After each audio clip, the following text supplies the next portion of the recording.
बिहार के कृषि road map को देश के सबसे अनोखे कृषि पालन के रूप में जाना जाता है। रोड मैप बनाकर कृषि कार्य करने वाला बिहार देश में पहला राज्य है।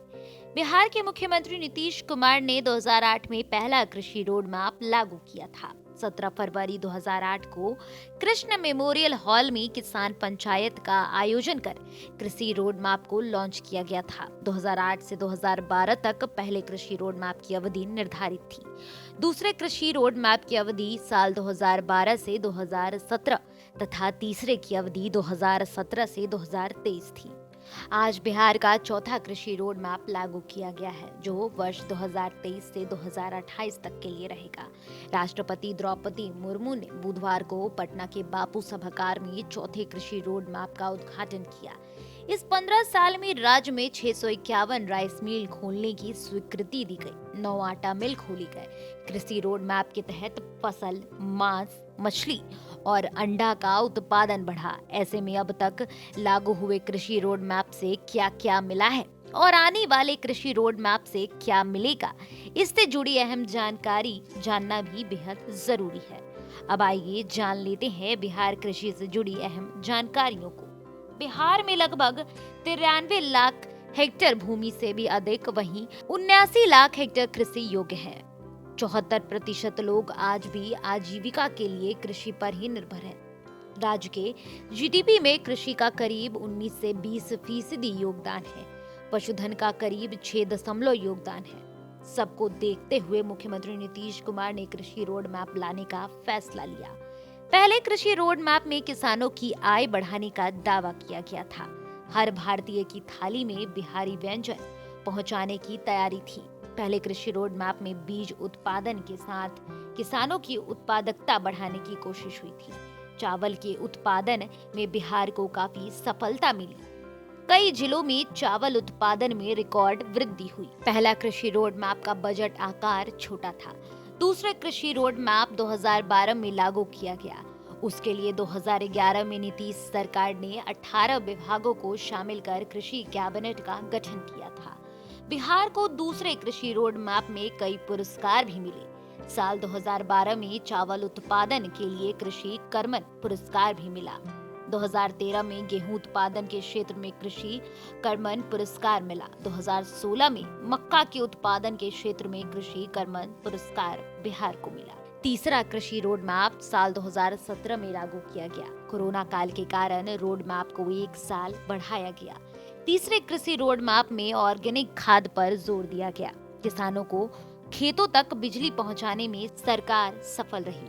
बिहार में हरित पट्टी बढ़ाने पर जोर दिया गया। हरित पट्टी बढ़ाने में सरकार सफल रही। फिलहाल 15% हरित पट्टी बिहार में है। बाढ़ और सूखा वाले क्षेत्रों में वैकल्पिक फसलों को लगाने का लक्ष्य रखा गया। वैकल्पिक फसलों को लगाने का लक्ष्य आंशिक रूप से पूरा हुआ। सरकार ने हर खेत तक पानी पहुंचाने का लक्ष्य रखा। अब तक हर खेत तक पानी पहुंचाने का लक्ष्य पूरा नहीं हुआ। फिर साल 2025 तक हर खेत तक पानी पहुंचाने का वादा किया गया। कृषि रोड मैप से कई बड़े बदलाव भी हुए। कृषि रोड मैप से पहले बिहार में प्रतिवर्ष दूध का उत्पादन 57,07,000 मीट्रिक टन था। 2021 से 2022 में ये बढ़कर 115 लाख मीट्रिक टन तक पहुंच गया। अंडा का उत्पादन वर्ष 2008 में 10,667 लाख प्रतिवर्ष था। 2021 और 2022 में बढ़कर 30,131 लाख प्रतिवर्ष हो गया। हालांकि चौथे कृषि रोड मैप के सामने चुनौतियां भी हैं। किसानों को फसल के अनुसार उचित मूल्य दिलाना आज भी चुनौती बनी हुई है। मौसम के अनुकूल खेती करना बड़ी चुनौती है। किसानों की आय बढ़ाने की सबसे बड़ी चुनौती है गुणवत्तापूर्ण बीज का उत्पादन और उसका वितरण। एक बार फिर मंडी व्यवस्था की मांग का उपाय निकालना। देश के हर थाली में एक बिहारी व्यंजन की चुनौती अभी भी बरकरार है। दलहन, तिलहन और मिलेट्स का उत्पादन बढ़ाना भी एक चुनौती है। जैविक खेती और गुणवत्ता वाले बीज सबसे बड़ी चुनौती है।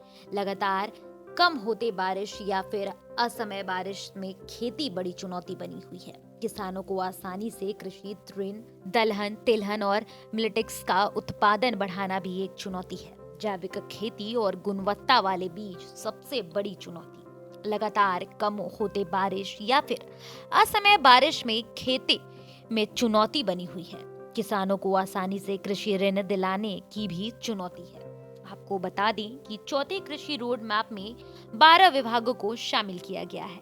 कृषि, फसल व बागवानी क्षेत्र में 22,386 करोड़, पशु व मत्स्य संसाधन में 15,379 करोड़, पशु व मत्स्य संसाधन में 15,349 करोड़, ऊर्जा में 6,190 करोड़, राजस्व व भूमि सुधार में 1,200 करोड़, पर्यावरण व जलवायु परिवर्तन के क्षेत्र में विकास कार्य के लिए 3,875 करोड़ की राशि अनुमानित है।